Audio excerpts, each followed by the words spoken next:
তাসকিন আহমেদের বিপিএল সেরা বোলিং ফিগারের দিনে আসরে প্রথম জয় পেল দুর্বার রাজশাহী। আর টানা 2 ম্যাচ হেরে লিগের তলানিতে অবস্থান ঢাকা ক্যাপিটালসের। কুয়াশাচ্ছন্ন দিনে প্রথমে ব্যাট করতে নেমে শুরুটা মোটেও ভালো হয়নি ঢাকা ক্যাপিটালসের।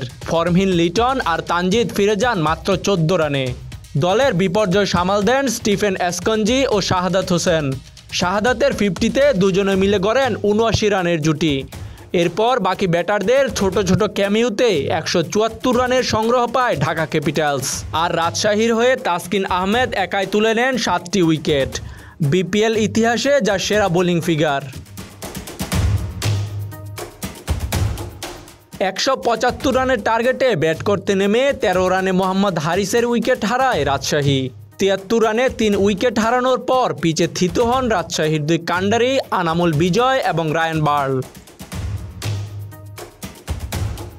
দুজনে মিলে রীতিমতো তুলোধুনো করতে থাকে ঢাকার বোলারদের। 2 ইনিংসে পরপর 250 তুলে রাজশাহীকে সামনে থেকে নেতৃত্ব দেন আনামুল হক বিজয়। পাশে যোগ্য সতীর্থ হিসেবে রায়ান বার্লো তুলে নেন ব্যক্তিগত হাফ সেঞ্চুরি।